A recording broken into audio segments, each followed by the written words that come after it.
Salve para todos os apoiadores do Anotações e também quem não é apoiador ainda, porque essa entrevista eventualmente vai sair para todo mundo no YouTube. Estamos aqui com o Gabriel Perecini, do Fala Bandana, e o Rodrigo Capello, da Globo, que escreveu o livro O Futebol Como Ele É, que é uma leitura obrigatória para quem quer entender o panorama do futebol brasileiro principalmente nos últimos 20 anos. E ele também escreveu uma série de artigos sobre os balanços dos clubes brasileiros em 2020, que foi publicada no GE ao longo dos últimos 2 meses, por aí. Inclusive o do São Paulo foi publicado na semana passada. Então a gente vai falar aqui sobre o livro e também sobre o balanço do São Paulo, que é interessante, para dizer o mínimo. Então, Capello, Gabriel, façam suas introduções, começando pelo convidado, Capello. Alexandre, Gabriel, todo mundo que está assistindo a gente, obrigado pelo convite. E merchandising é obrigatório, né? Se você ainda não é assinante do Anotações Tricolores, assine, que faz valer a pena. Eu recebo todos os dias e é muito bem editado, muito bem feito. E é o tipo de curadoria independente que as pessoas precisam apoiar. Então, assine, seja um sócio. E o livro também, Futebol Como Ele É, está disponível na Editora Grande Área, na loja da Grande Área na internet, também na Amazon e outras livrarias, você vai encontrar. Eu recomendo muito que vocês leiam o livro, porque, modéstia à parte, tá bom. E Gabriel? Saudações a todos. Eu, como uma pessoa neutra aqui, eu posso falar: assine o Anotações Tricolores, que é um trabalho excepcional, e compre o livro do Rodrigo Capello, que é um trabalho excepcional, cada um dentro da sua área. Então, Ale, obrigado pelo convite também, por poder estar participando, e obrigado, Capello, pela disponibilidade. Então, Capello, vamos começar falando do livro, né? O capítulo sobre o São Paulo, ele traz um histórico de balanços do clube desde os anos 40. Obviamente, o futebol mudou muito nesse tempo todo, passou a trabalhar com valores infinitamente maiores, mas será que existe alguma coisa que a diretoria atual podia aprender com esse histórico? O que o São Paulo deixou de fazer na última década para que o balanço ficasse tão interessante como ele está? É uma pergunta ousada. Eu não sei se eu consigo fazer uma comparação da diretoria atual com a diretoria daquela época, né? Eu comecei o livro pelo São Paulo porque o São Paulo, já nos anos 40, tinha ali uma organização interna boa o suficiente para produzir balanços financeiros, para publicar em diário oficial, inclusive, encontrei tudo no diário oficial, e é o clube que eu encontrei o histórico mais longevo, né? Eu tenho balanços de 96 do Vasco, por exemplo. Acho que é o clube que eu chego mais distante. O São Paulo eu botei em 1943. Eu aproveitei que eu tenho todo esse histórico, né, para conseguir mostrar a evolução do negócio de um clube de futebol como um pedacinho que ajuda a entender o todo, né? Você consegue entender quando que o negócio do futebol cresce. E aí eu uso o São Paulo para abrir o livro justamente por esse motivo, para abrir a cabeça das pessoas, para mostrar como o negócio já existe há muito tempo, o futebol já é negócio há muito tempo, as dinâmicas de negociações, de contratação do jogador, de investimento em infraestrutura, de construção do estádio, tudo isso já está presente no futebol brasileiro há muitas décadas, e o São Paulo foi pioneiro naquela época. O que me parece que o São Paulo perdeu, e isso ele perdeu ali para 2010, 2011, daí em diante a coisa desandou, é que tanto lá nos anos 40, 50 e mesmo depois, né, nos anos 2000, o São Paulo sempre foi tratado como um clube modelo. Ele sempre foi referência em termos de administração. Isso se perdeu. Hoje a gente vê o Palmeiras muito melhor, a gente vê o Flamengo muito melhor, tanto em quantidade de dinheiro quanto em práticas internas, enfim, capacidade de investimento. O São Paulo acho que ficou para trás. Capello, eu imagino que você concorde que ao longo dos anos, especialmente na última década, o dinheiro que o futebol movimenta, ele aumentou bastante. Mas você acha que isso também aumentou a desigualdade entre os clubes, conforme o futebol foi movimentando mais dinheiro? Porque a gente tem um caso, exemplo do Botafogo, que, se não me engano, foi Maurício Assunção, que na quebra ali das negociações coletivas para individuais se vangloriou de receber mais dinheiro, mas aparentemente a diferença do Botafogo para alguns clubes como o Flamengo ela aumentou bastante, né?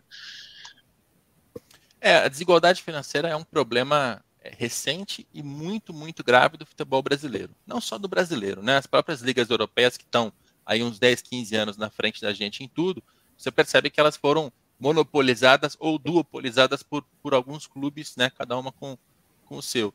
E quando a gente olha para o futebol lá nos anos 40, 50, 60, em todos esses momentos, né, a dinâmica do negócio era diferente, você não tinha direito de transmissão, você não tinha patrocínio, venda de jogador até ocorria, mas ainda não era aquelas transferências de um mundo com futebol globalizado, então existia ali uma certa paridade, e você percebe isso quando você vê quais clubes chegavam constantemente às finais, disputavam títulos e eventualmente até ganhavam.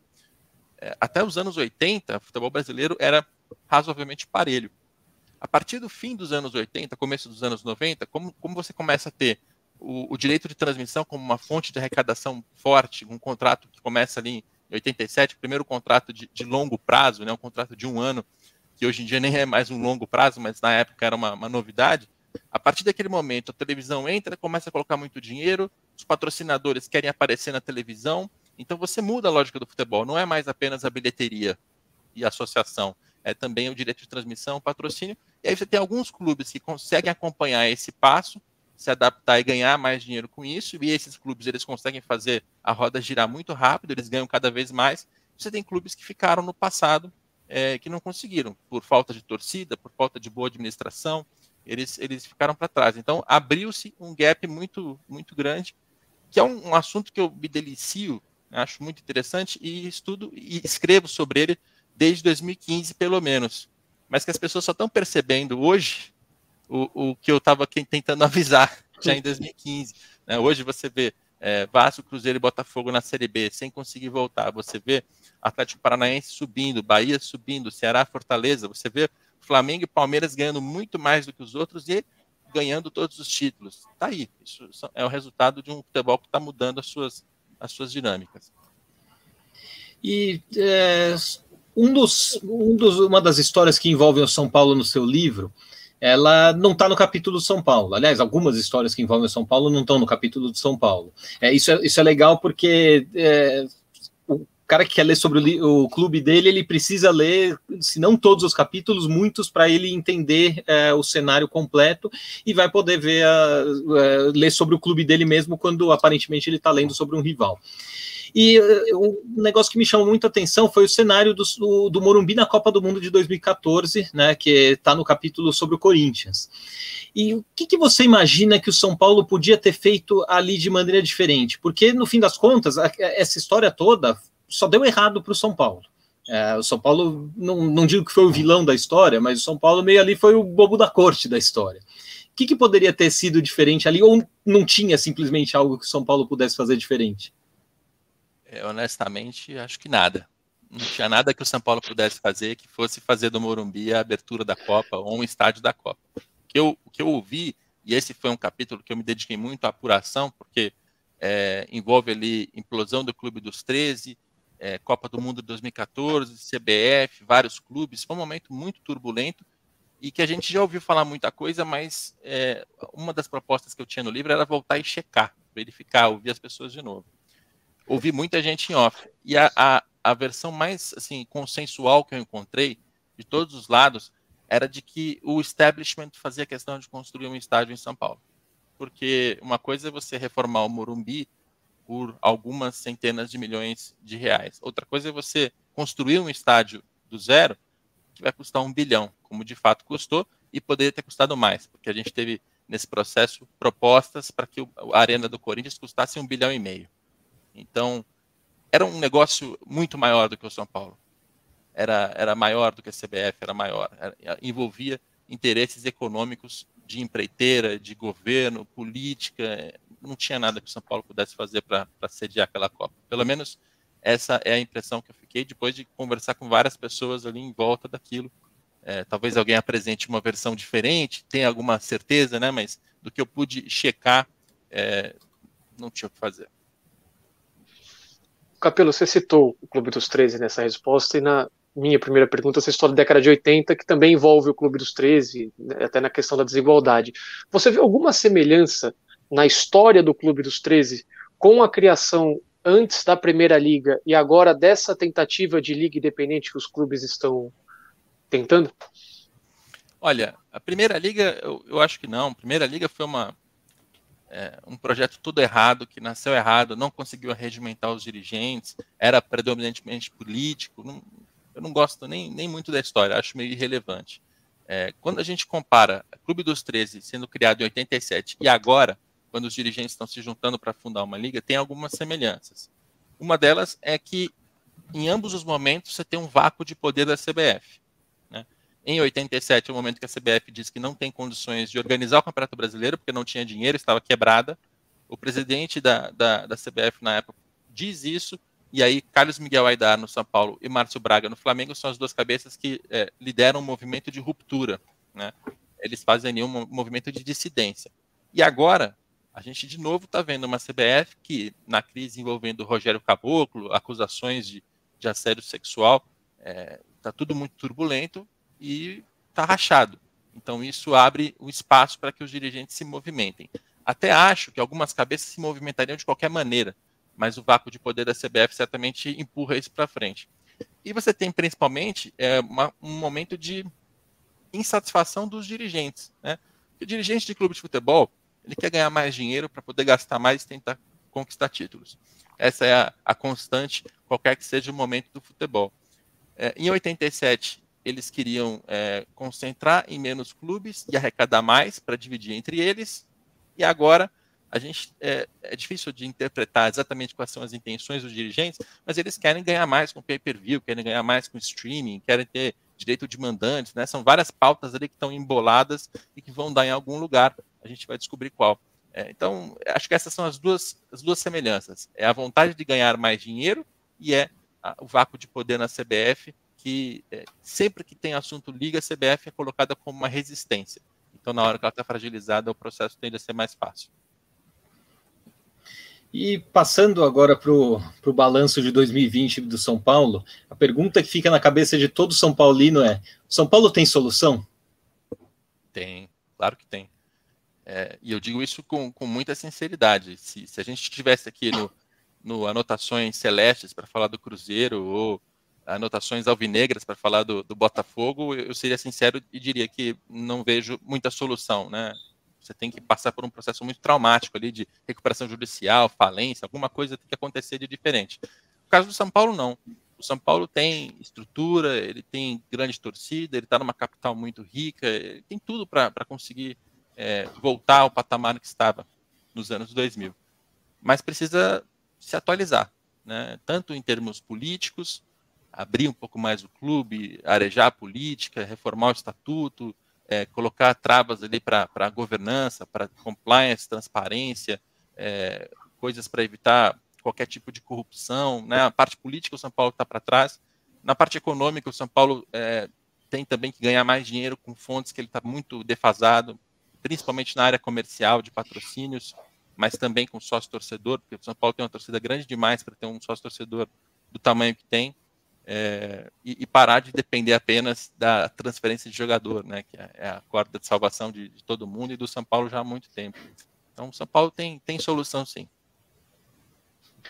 Capelo, o São Paulo, você tem um ranking de transparência dos clubes? Primeiro, essa pergunta é dividida em duas partes. Eu queria que você explicasse, porque você não é muito fã dessa questão de rankings, mas você tenta utilizá-lo para exemplificar de alguma maneira. Então, eu queria que você explicasse primeiro como funciona esse ranking, mas nele o São Paulo ocupa uma posição intermediária, ele é 18º colocado entre os clubes da Série A e B. O que o São Paulo pode fazer para melhorar a sua colocação nesse ranking e quais são as medidas que você considera mais urgentes para que o São Paulo consiga subir algumas posições e se tornar mais transparente? Bom, esse ranking é um ranking de transparência e confiabilidade sobre documentações financeiras, especificamente, tá? E não quer dizer que o clube está melhor no ranking, ele é melhor administrado ou que ele está bem de dinheiro, não é exatamente isso. Dentro de alguns critérios muito objetivos, ou seja, publica balanço na data certa, publica balancete, publica orçamento, detalha no nível adequado o seu balanço para que o torcedor e o mercado possam entender as finanças, é disso que se trata esse ranking. E eu fiz ranking, eu não gosto muito de ranking, mas eu fiz para virar o feitiço contra o feiticeiro, né? Já que a gente se empolga tanto com esse tipo de competição, em vez de ficar brigando por posição em ranking de faturamento de dívida, né, que não dizem nada individualmente, vamos brigar por transparência. Transparência é uma bandeira que eu topo fazer alguns caça-cliques. E o São Paulo pode fazer muita coisa, né? A real é que o São Paulo é um clube que ele nunca se importou com o torcedor que está fora do Morumbi. O torcedor que não é um associado, não é um conselheiro, ele é usado para gastar dinheiro. Compre ingresso, consuma o produto do patrocinador, compre pay-per-view, mas não venha participar aqui, porque isso é um negócio de poucas pessoas. Esse sempre foi o São Paulo. E o São Paulo precisa abrir, precisa arejar, né? E algumas coisas são muito básicas. Assim, o orçamento é algo que deveria estar publicado no site do São Paulo, não só o de 2021, de todos os últimos anos, porque isso dá base para o torcedor, primeiro, entender o ano que está vindo pela frente. E depois, quando ele quiser voltar, ele pode comparar para ver se aquelas projeções foram bem feitas ou não. Eu acabei de montar aqui sozinho, pegando o YouTube do São Paulo, que pela primeira vez teve a transmissão no YouTube aberta ali para você poder assistir, e eu printei página por página para montar um PDF e ter um orçamento. Isso não devia ser feito assim.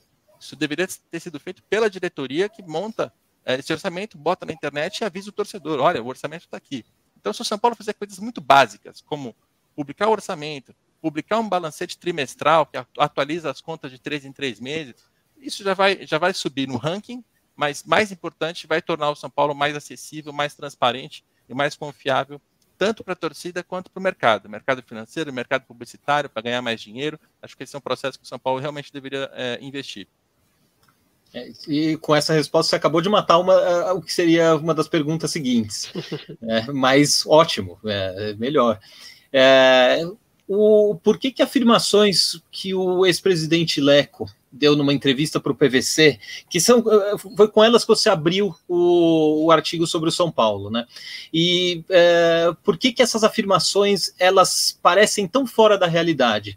Porque você mostrou alguns erros dessa projeção, né? Mas você acha que elas incluem os valores assim menos tangíveis, como mais dinheiro de patrocínio e mais adeptos do ST? Assim, de onde ele tirou esses valores? Qual pode ter sido o pensamento dele? Que simplesmente ninguém ia checar, ou ele realmente acha isso? Qual é a sua impressão? Eu fiquei espantado quando eu vi essa entrevista. Em todos os textos de finanças, eu tento buscar, para a introdução, uma história envolvendo o clube. Seja seja atraso salarial, seja uma declaração do presidente, seja alguma coisa para mostrar que há uma história, né? Eu não gosto só de jogar número em cima das pessoas, eu gosto de contar a história. E no caso do São Paulo, essa entrevista que o Leco deu para o PVC em dezembro de 2020, ela foi perfeita para quem quer contar a história, né? Mas muito infeliz para quem é São Paulino e está lendo aquilo, porque as afirmações que o Leco faz, elas não têm o menor cabimento. Ele fala como se ele tivesse realmente deixado o São Paulo melhor do que ele encontrou. Uma coisa a gente tem que admitir, quando ele entrou, o São Paulo estava passando por denúncias de corrupção, Carlos Miguel Aidar, né, toda uma grande história que não foi inteiramente desvendada até hoje, ninguém foi responsabilizado pelo que aconteceu ou deixou de acontecer, enfim, mas o São Paulo, ele nesse sentido, né, no sentido moral, não houve até agora nenhum tipo de denúncia parecida com a época do Aidar. Agora, não é só isso, né, você também tem a parte administrativa, a parte financeira, a parte esportiva. E o Leco foi um presidente que, depois de muitos anos, ele até teve um início ali um pouco mais comedido, mas em algum momento ele chutou o balde, queria ser campeão, queria se consagrar, colocar o nome dele na história do São Paulo e saiu gastando dinheiro. Fez dívidas que hoje são impraticáveis, impagáveis. E aí você lê a entrevista dele e ele está falando como se tivesse feito uma grande mudança no estatuto, modernizou o estatuto. Modernizar o estatuto é ter responsabilização de irresponsabilidade, gestão temerária. Modernizar o estatuto é colocar mais gente para participar do quadro social, é facilitar o acesso às eleições, é ter eleição direta, entendeu? Esse tipo de coisa que o São Paulo não faz. E na parte financeira, então, conseguiu mais patrocínios, você vê o patrocínio, ele caiu. Conseguiu recuperar o crédito, porque agora, que crédito? São Paulo não tem crédito em banco, não tem. Que crédito é esse que ele está se referindo? Assim? Foi uma entrevista toda muito, muito lamentável, mas, bom, para quem é um contador de histórias, eu adorei, porque ficou muito, muito fácil de ilustrar ali a divergência entre o mundo que o Leco pinta e o mundo que o próprio balanço financeiro do São Paulo mostra. E até sobre esse cenário que você colocou muito bem no texto do balanço e trouxe agora, esse ano o São Paulo ele fez investimento em 7 jogadores para o elenco principal, aumentou a folha salarial, em alguns casos investiu também em dinheiros econômicos. Com essa bagagem que o clube já traz, com esse cenário atual que o clube já tem das finanças de hoje em dia, quais são os riscos e os perigos que, eventualmente, esses investimentos podem gerar para o São Paulo? Numa situação que já é crítica, né? O risco é você gasta mais do que você arrecada, essa diferença ela vai virando dívida, você vai rolando, vai arrastando, não resolve, até que fica grande demais, e aí você é forçado a cair na realidade. É isso que está acontecendo com o Cruzeiro. O Cruzeiro ele fez exatamente esse mesmo caminho. Tudo bem, é um caso muito extremo, né? Porque envolve muita incompetência, muita irresponsabilidade e até corrupção. Mas é um caso muito educativo, porque é um clube que gastou mais do que poderia durante muitos anos, sem que ninguém cobrasse, sem que ninguém monitorasse. Pelo contrário, estava todo mundo batendo palma, torcedor, associado, conselheiro, jornalista, a imprensa também tem uma parcela nisso, e gastou muito mais do que podia, e agora tem uma dívida que não consegue pagar. Se o São Paulo continuar nesse ritmo, né, de sempre gastar mais, ficar com as contas no vermelho, não, porque o campeonato, a pressão, o jornalista reclamando na televisão, enquanto continuar se submetendo a isso e aumentando esse endividamento, uma hora vai estourar e aí não vai mais conseguir investir na contratação de jogador, vai ter que vender jogador da base correndo, vai ter que pedir, pelo amor de Deus, para os credores para não executar, para não levar para a justiça. Essa é uma posição constrangedora que não condiz com um clube do tamanho do São Paulo. Inclusive, até em relação a contratar jogadores novos para esse elenco, o diretor de futebol do São Paulo, que é o Carlos Belmonte Sobrinho, ele disse que a meta é diminuir a folha salarial do time em 10% em janeiro de 2022. Só que, recentemente, ele também falou que com a chegada do Rigoni, a folha estava acima da do ano passado, sem considerar a rescisão de contrato do Hernanes.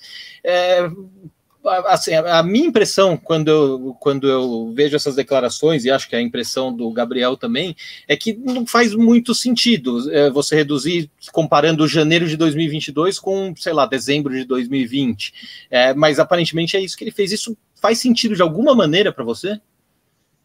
Para mim não faz. E não faz nem se você se basear nas próprias documentações do clube. Acabei de citar o orçamento de 2021, organizei os dados para a gente poder entrar aqui e falar com base. O São Paulo ele tem uma folha salarial em 2020 realizada de 200 milhões de reais no ano. Aí eu estou falando de salário, encargo trabalhista, direito de imagem, direito de arena, gratificação, tributos ali que tem natureza trabalhista. Então dá 200 milhões. Quando você olha o orçamento e pega essa mesma base, o orçamento está contando com 179 milhões para 2021.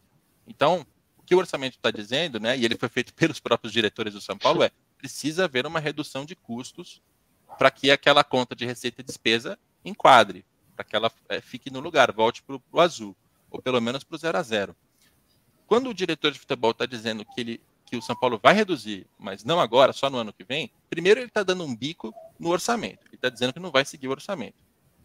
E isso, num clube politicamente mais organizado, mais ativo, já era motivo para questionamento. Como assim não vai seguir o orçamento? O orçamento existe por algum motivo. Não vai seguir o orçamento? Qual vai ser a responsabilização que vai ocorrer depois disso? Né? Esse é um tipo de assunto que o São Paulo deveria ter. E depois, assim, imagina, o cidadão está com as contas no vermelho, ele está gastando mais do que ele tem em salário, aí ele está dizendo assim, não, eu vou baixar aqui os meus custos, mas eu só vou baixar no ano que vem. Nesse ano agora eu vou continuar gastando porque, sei lá, qual é o motivo, né? Quer ser campeão de novo. Então, não faz sentido para mim essa afirmação. Eu confesso também, eu não vi ele dizendo isso. Eu estou seguindo exatamente o que você me disse aqui. Capello, um dos poucos indicativos positivos que o São Paulo teve nesse balanço foi um aumento no EBITDA. Aí eu queria que você primeiro explicasse de uma maneira geral o que é o EBITDA, que costuma ser ali um indicativo de alguma coisa positiva dentro de um clube, mas por que mesmo com essa melhora, a situação do São Paulo ela é aquela que você retratou, ela não é uma situação positiva, especialmente no balanço de 2020. EBITDA é o resultado antes de amortizações, depreciações, resultado financeiro e impostos. É um termo que eu nem costumo usar nos meus textos, porque só o tempo que a gente leva para explicar o que eu acho até que já confunde a cabeça do torcedor, né? Então eu tento ser mais básico ali, mais superficial. Mas, assim, basicamente, o que isso quer dizer?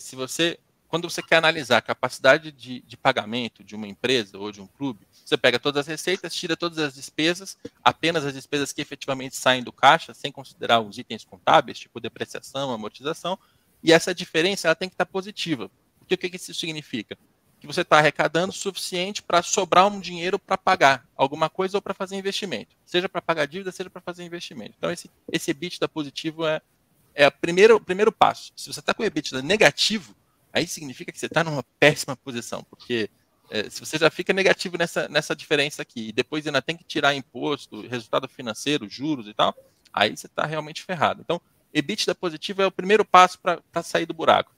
Só que ele tem que ser autossuficiente para conseguir dar conta das dívidas que foram feitas. E o problema do São Paulo hoje é que as dívidas elas são maiores do que esse dinheiro que sobra, entende? Então, é isso, cara. Basicamente, o EBITDA é isso. Tá. São Paulo projetou para 2021 um ano com redução de endividamento em 91,5 milhões de reais. Só que com aumento nas obrigações com as instituições financeiras. Isso aí deve ter algum risco embutido. Quais são esses riscos? Olha, o primeiro risco é de não cumprir, né? Porque a gente está falando agora que o diretor de futebol já deu um bico na folha salarial. Vai gastar mais do que está previsto em orçamento. Então, eu já fico na dúvida em relação a isso. Redução de dívida, assim, é bom que o torcedor entenda. Não quer dizer que o São Paulo tem que ter uma dívida zero. Dívida zero não existe. O importante é que ele tenha uma dívida condizente com o tamanho dele, com a capacidade de arrecadação, com o EBITDA, para que ele consiga pagar essas dívidas dentro do prazo combinado sem passar vergonha. É isso. Não precisa ter dívida zero, né? Só que o São Paulo está com uma dívida muito alta. Ela saiu do controle. Então, o importante é que haja essa redução para que em 2, 3 anos o São Paulo volte a uma posição um pouco mais confortável e ele possa fazer investimentos sem correr o risco de deixar alguém sem receber. Basicamente é isso. Né? Não sei se essa era a resposta que você estava procurando, mas, enfim, o risco é esse. Se você não reduzir o investimento, em algum momento vai ficar numa posição pior ainda e isso vai impactar no futebol. Porque aí não vai poder contratar, não vai conseguir pagar as pessoas, eventualmente vai tomar punição, vai ter penhora, vai ter execução, e aí entra numa bola de neve que é difícil de sair. Posso só esclarecer uma dúvida que eu tive nessa resposta, o Capello? Eu acho que, pelo menos para mim, a ideia era quais são os riscos que você tem de aumentar a dívida com uma instituição financeira especificamente. Assim, quais são as diferenças entre você ter uma dívida com instituições bancárias muito alta e outro perfil de dívida? Desculpa, depois de 26 textos de clubes de finanças, de textos grandes, cara, eu estou muito cansado. O risco de endividamento com instituição financeira é que, primeiro, ela pega contrato como garantia. Né? Isso funciona assim. Na prática, é uma antecipação de receitas em todos os lugares, todos os clubes. Você vai à instituição financeira, você quer um dinheiro, ela não confia em você pela sua aparência, né, como é bonito o presidente do São Paulo, então ela pede um contrato como garantia. Geralmente o contrato de televisão, que é o contrato mais confiável. Inclusive a Globo tem que dar o aval para que isso aconteça. E ela dá. Mas também, em alguns casos, contrato de patrocínio, tem alguns empréstimos que envolvem quadro social, enfim, mas geralmente é televisão. O primeiro problema é esse, você está antecipando uma receita futura.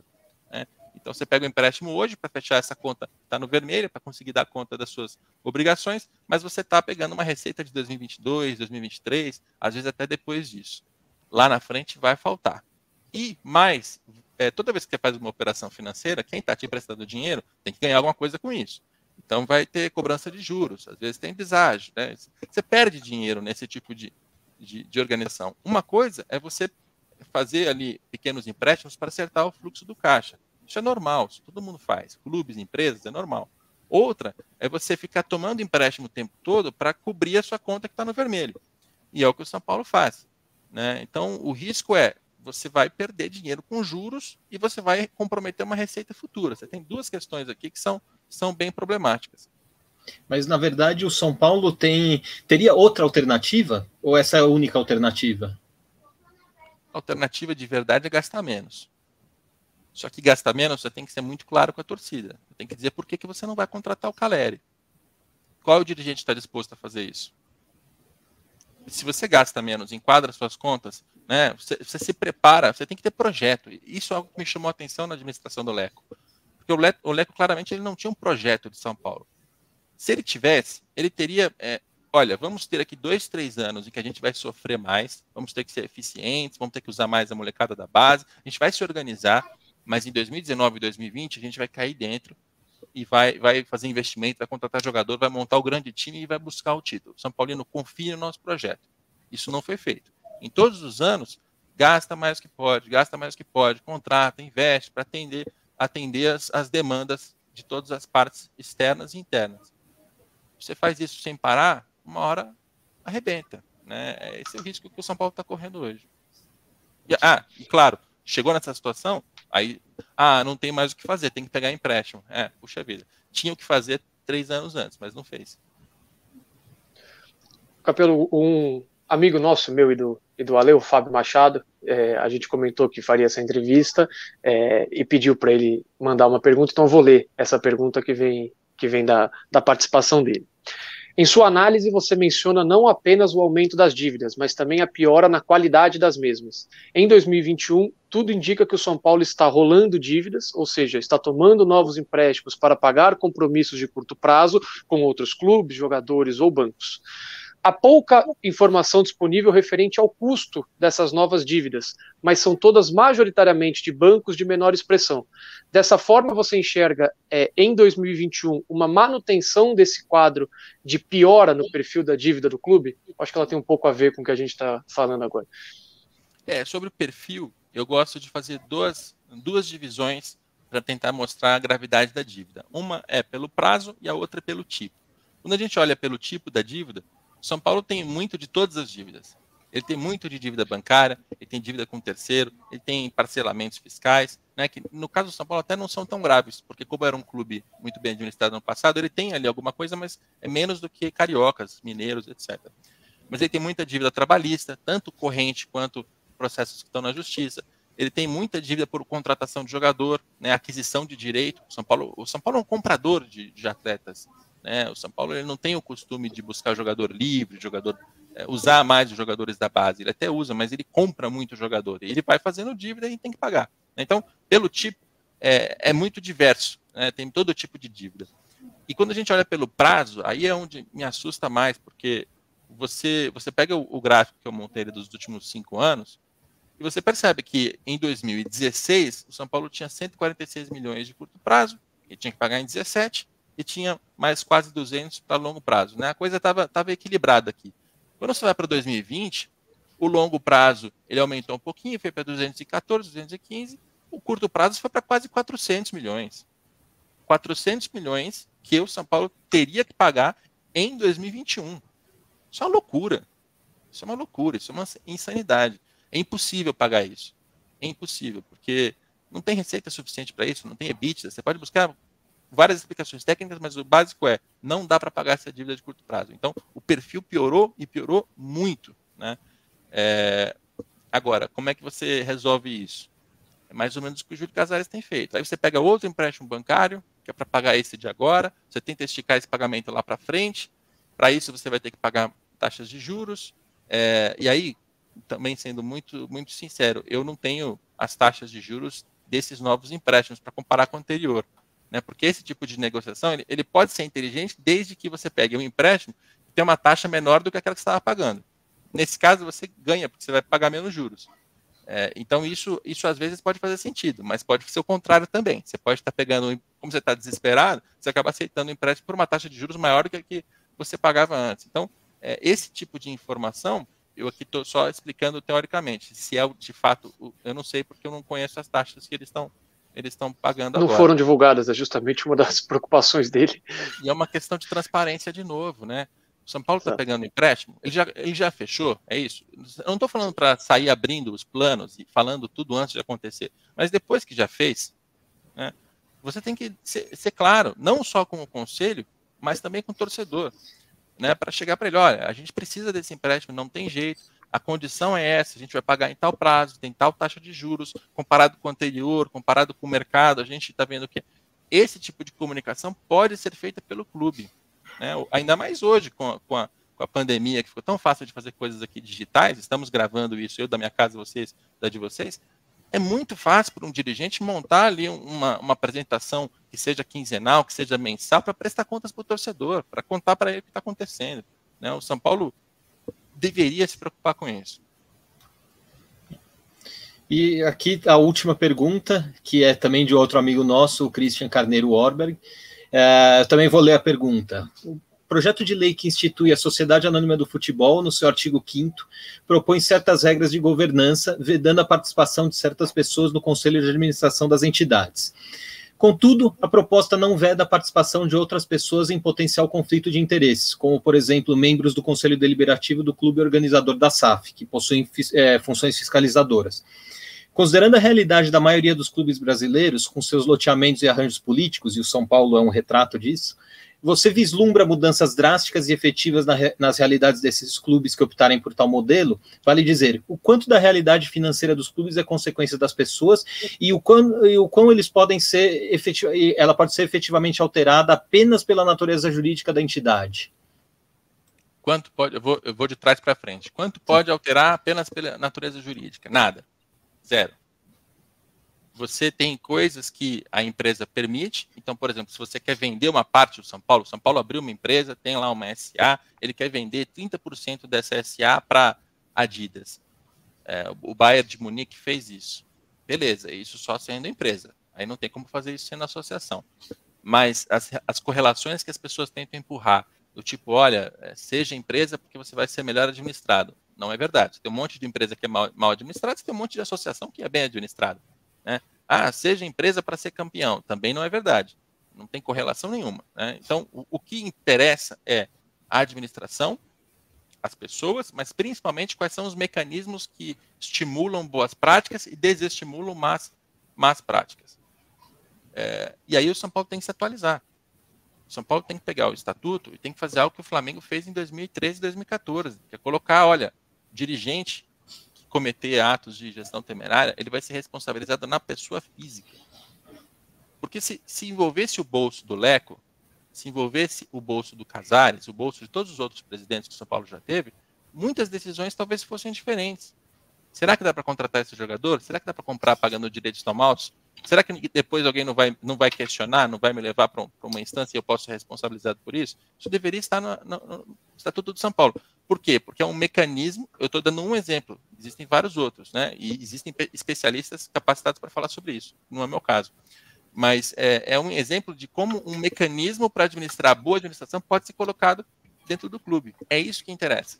É isso que deveria estar movimentando.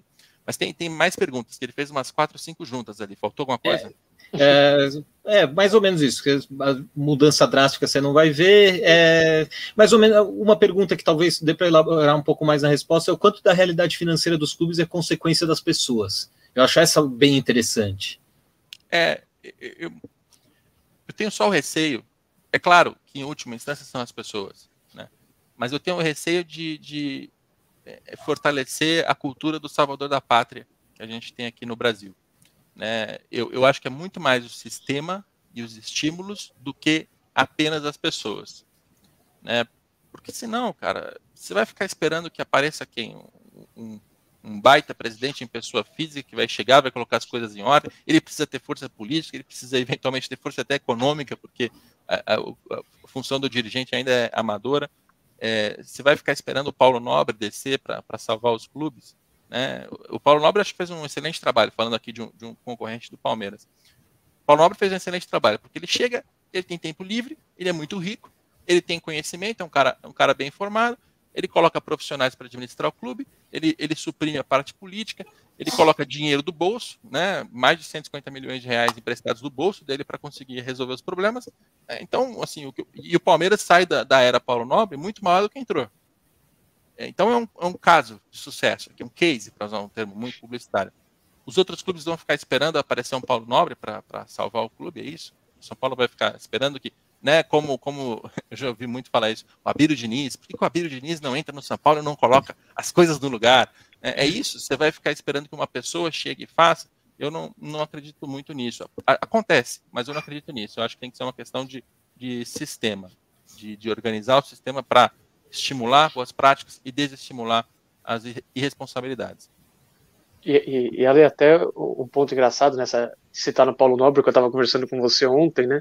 Porque até no caso do Paulo Nobre, que fez tudo isso que o Capello falou, o próprio deu entrevista que por um gol, se o Santos tivesse tomado o gol do Vitória, em vez de sofrer um gol do Vitória e o Palmeiras tivesse caído naquele ano, ele admite que ele não conseguiria fazer tudo o que ele fez, que seria impossível, não só na parte de investimento, mas na parte de suprir, eventualmente, a questão política do Palmeiras, que também sempre foi muito forte, tudo isso. Então, assim, mesmo com tudo isso, você ainda depende de coisas que são intangíveis, que você não controla, porque a gente está falando de futebol. Então, ou você se organiza, ou você se organiza. Você não tem muita saída ali de ficar esperando um negócio místico cair, né? É isso. Bem, obrigado, Capello, pelo seu tempo. Obrigado, Gabriel, pelo seu tempo e por me ajudar também a fazer as perguntas, formular as perguntas. Agradeço também a quem está assistindo aqui até o fim. Quem está assistindo até o fim, garanto que achou o assunto bem interessante, apesar de também preocupante. E para apoiar o Anotações Tricolores, apoia.se/anotações. E, Gabriel, onde que compra o seu livro? Gabriel, não, eu não tenho livro, é melhor você perguntar para o Capello. Eu recomendo a pergunta direta para ele. Onde compra o seu livro? Eu queria falar, Gabriel, coloca na tela o endereço. Não sabia que o Gabriel tinha um livro também. Não tenho. O Futebol Como Ele É tá na loja da Grande Área, editoragrandearea.lojaintegrada.com.br. Se você achou que está longo demais, em vez de repetir aqui 3 vezes, me encontra no Twitter, no Instagram, tá sempre na minha bio o link para comprar o livro, ou mesmo vai no Google, na Amazon, você vai encontrar em alguma livraria pela internet facilmente. Fisicamente eu não sei, porque eu não saio de casa faz 2 anos praticamente. Mas é isso aí. Obrigado pelo convite aqui para participar. Eu acho que foi legal o papo, porque quando passa muito rápido assim, é porque valeu. E pelo menos para mim o tempo voou. Ah, sim. Bem, obrigado. Vamos despedir que nem o Bandana, Gabriel? Vamos. O Capello fica fora dessa, coitado. Um abração para todo mundo e vamos São Paulo.